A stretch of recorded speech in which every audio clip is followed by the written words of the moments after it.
Welcome to the Black Mother Wound podcast, where we center the stories of Black women as we heal from the painful relationships with our mothers. Sometimes controversial, always compelling, vulnerable, and real.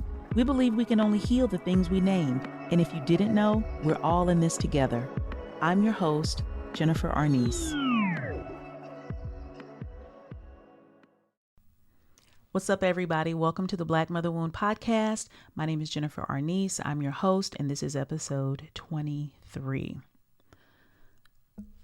So today I want to jump right in and answer a lot of questions in one. And people have been asking about relationships, specifically relationships with their kids, romantic relationships, how they can learn to have better friend relationships, how they can change a relationship with their body, and money and their dreams.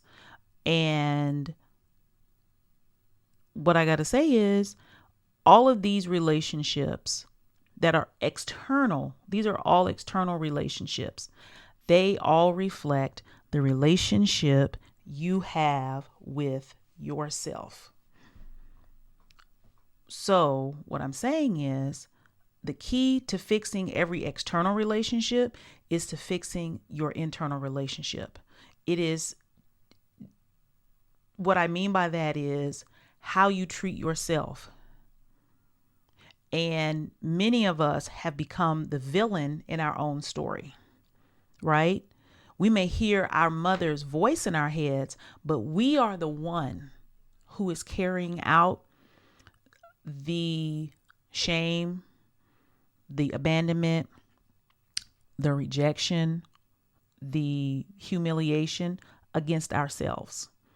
We have become the physical manifestation of how we interpreted her treatment of us. And that's when I say interpreted, I don't mean it didn't happen.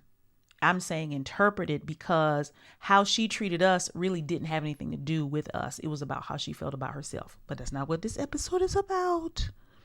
This episode is about how you don't turn in to that same person. Or if you already are, how you can stop.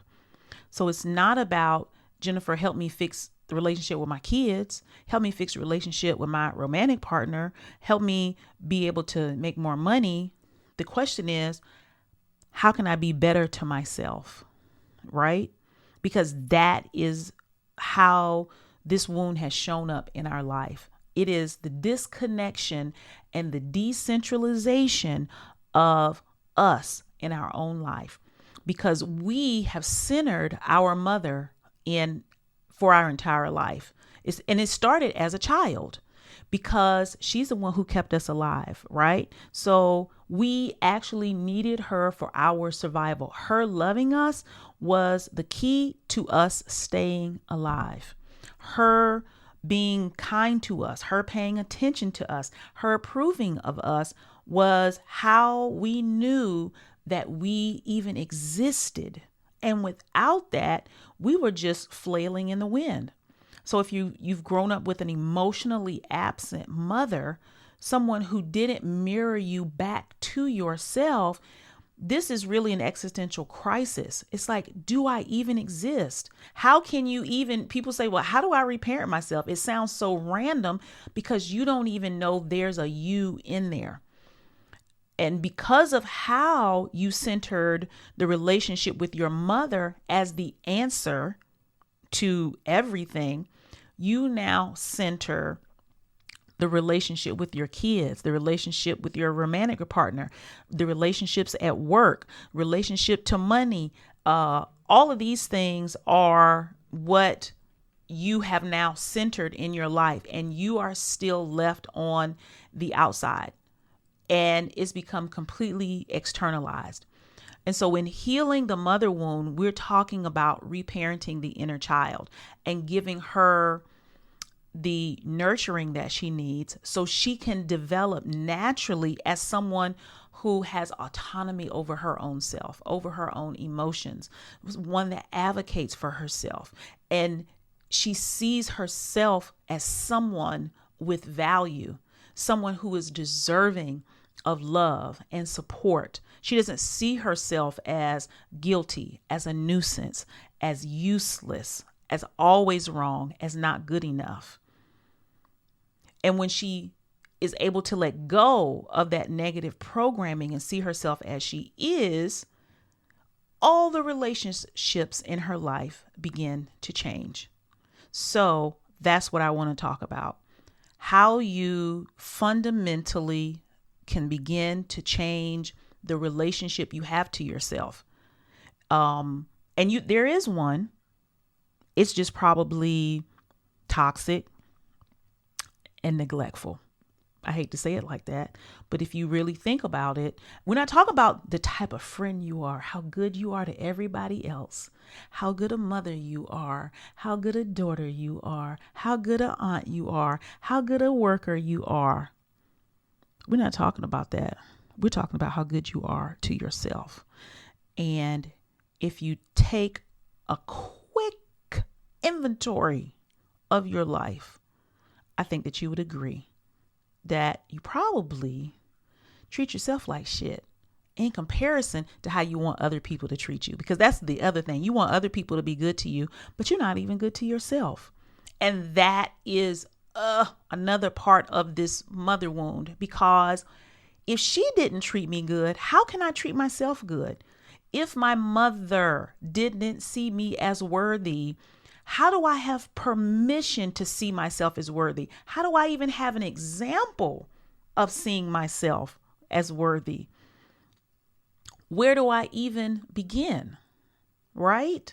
So you begin here. You begin with the statement of, I am worthy. Even if you don't believe it, you begin with the statement, I am worthy. And from there, you have to practice it. Okay? So let's go back. The statement, I am worthy. You don't believe the statement that you are worthy. It can sound good, but you don't believe it. You know why you don't believe it? You don't believe it because you don't trust yourself. The fundamental aspect of a healthy relationship is trust. That is where you begin to build a healthy relationship with yourself. You have to begin to trust yourself. And there's a very good chance that you have a deep distrust of yourself and you don't believe in yourself when it really matters, when it matters for you. Now, you believe in yourself and what you can do for somebody else. But when it comes to yourself and what you can do you really believe in yourself? Do you trust yourself? Do you keep your word with yourself? Do you do what you say you're going to do with yourself? The way you do it with others and the way you want other people to do it with you, right? If you say, I need to start eating healthy, but then you don't eat healthy, you can make up 1,000 reasons. You probably being good to somebody else when you're not being good to yourself. And that's why you're not eating healthy, right? Or you don't think you're important enough to research and find out how to eat healthy. You don't think you're worth spending the money to buy the right food to be healthy. So how can you even believe or trust yourself to be good to yourself so that you can have a healthy relationship with yourself? And I'm just using, eating as an example because that's the journey that I'm on right now. But the aspect of building a healthy relationship that I want to talk about today is how you can become trustworthy with yourself, how you learn to trust yourself, right? And that happens through actions. And it's so funny because we probably read all types of memes on what it means to feel safe in a relationship when we're thinking about a romantic partner. And trust comes up, right? And when we think about the kind of person we want to be with romantically, we say, someone that I can trust. I don't want nobody that's going to lie to me, right? But how often are we lying to ourselves? and think about why we're doing that, right? It's something that we've been taught, and we lie because of a fear of not being good enough. That's why all people lie, right? So it's your fear of not even being good enough for yourself. So imagine this, right? Because we talk about healing the inner child, which is that's the relationship you have to create. You have to create a loving relationship with the inner little girl in you, right? So when you don't keep your word with yourself, when you don't do what you say you're going to do, you lie to her, right? And she doesn't trust you. And therefore, she acts out because she doesn't feel safe. And all children are looking for safety. And safety comes through trust. Just let that sink in. Safety comes through trust. And when you behave in a way where you don't believe in yourself, when you don't keep your word to yourself, when you put other people's needs before your own, when you ignore your intuition, you are creating an emotional war zone inside yourself. And then you want to know why your relationships with your kids, your romantic partner, at your job, why your belly is turning in knots. Okay, why you can't remember anything, why you got road rage. All these things are happening because you are at war inside. So what do you do about it, right? You be like, okay, Jennifer, yeah, we all know this is where we are. So what do we do about it? How do you go about building trust? The same way you go about doing it with anybody else. When you say you're going to do something, do it. And if you ain't going to do it, don't say it. So what are the things in your life that you would like to be different, right? Is it something with your physical body? Is it something that you like to learn? Is it something you like to be better at? Whatever it is, think about that thing, right? Now, again, we're not trying to eat the whole cow. We just want to make a meatball, right? Because that's how you start trust from the beginning. You have to treat it like,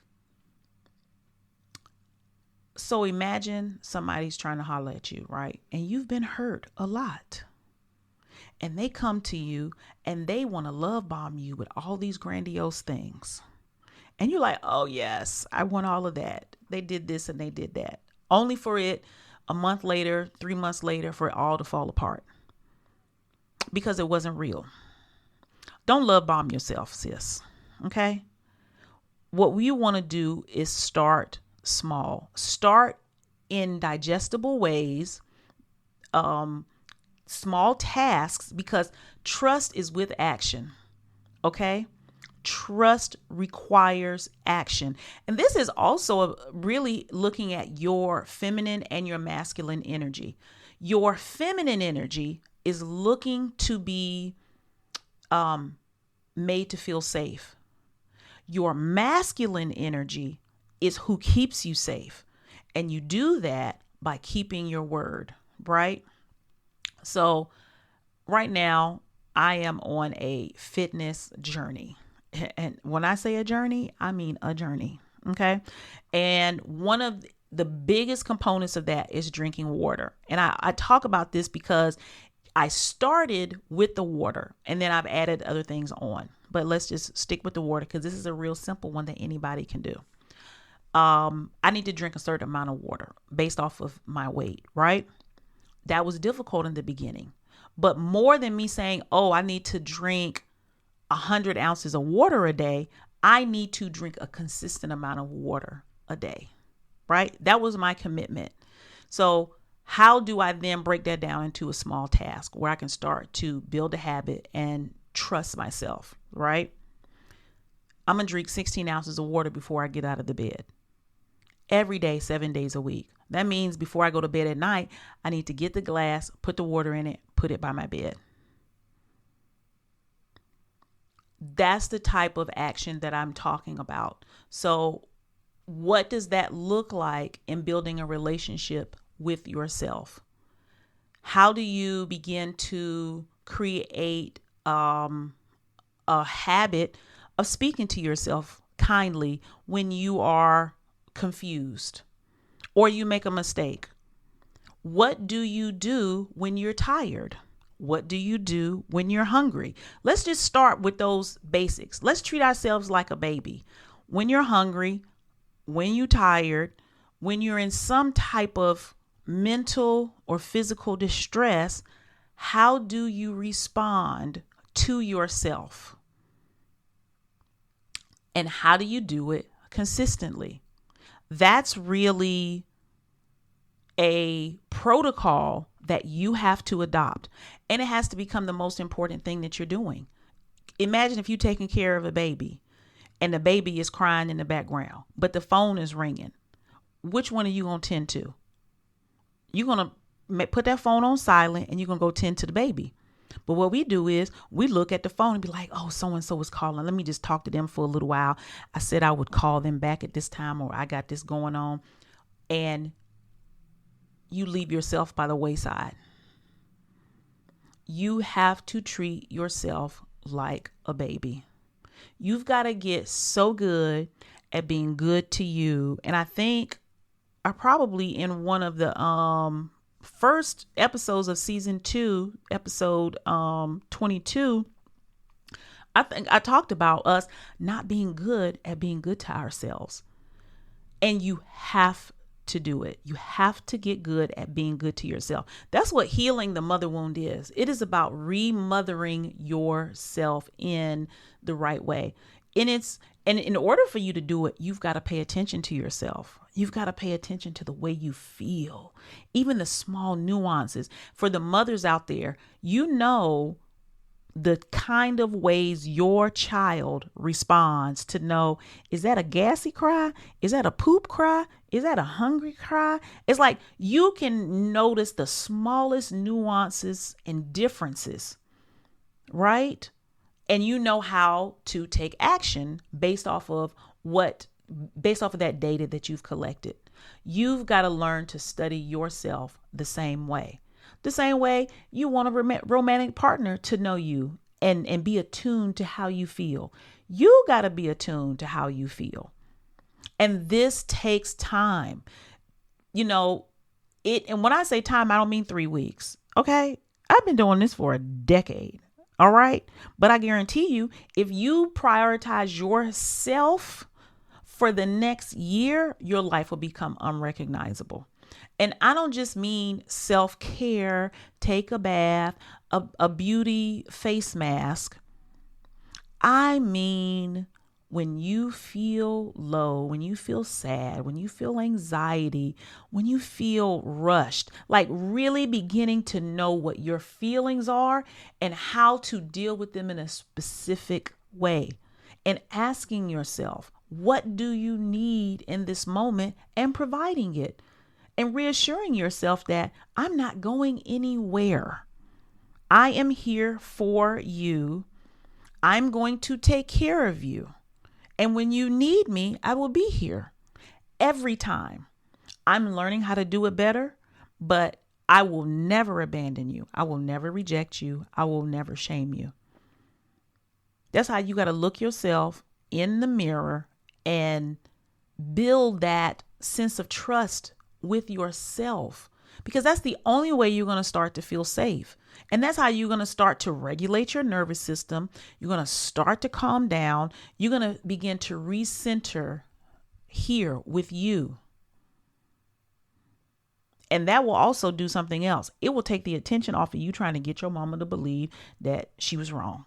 That won't even be a freaking concern anymore, because you will be so enveloped in caring for yourself that what anybody else does won't even matter. All you will know is that you really good to yourself, and anybody else who comes in your life, they have to be good to you too. But you're not doing the work so other people will treat you well. You're doing the work because the inner little girl in you, she deserves it. And when she calms down, she will stop acting out. She'll stop acting out as a parent, because you might be a grown woman, but you acting real childish with your kids. She'll stop acting out in her romantic relationships, because you might be in a biological adult in your romantic relationship, but you really acting like a child, And I think she's behaving that way because she's trying to fix the wound. She's recreating the trauma so she can fix it. But when you soothe her and you come in and you're proactive and you let her know that she's valued and she's special and that she is worth every good thing and that you are there to support her and that she can trust you, she doesn't have to act out and recreate the trauma, because now she is being seen. Because that's what trauma is. Trauma isn't just the act. It is when something happens and you're powerless and there's no witness there to take you through it. So you have to become the witness. That is what trust does. You become the witness for her powerlessness, so she can then learn how to exert her authority properly, so she can grow into her power, right? This is how you build a healthy relationship with yourself. This is the mother wound being healed. This is what it's about. And if you take this route, all the other external relationships will benefit. Some of them may not benefit. They might be gone because they weren't meant for you anyway. But you will set up an environment for healthy relationships in your life. And then once you feel worth it, and once you can trust yourself and you understand what that feels like, you'll then begin to crave other relationships where there is trust. And it will be a priority that those things are there. And if not, they won't even last in your life. So, yeah, that's what I want to tell y'all today. The answer is building a healthy relationship with yourself. You do it through building trust. Okay. It is a part of the reparenting process, but you have to build trust with yourself, because that trust also builds confidence, and when you have confidence, you can dream bigger, you can do bigger, right? Out in the world for yourself. You can express yourself. You can realize the potential of who you really are. And that's why we are here. So that's what I got for y'all. So get to it.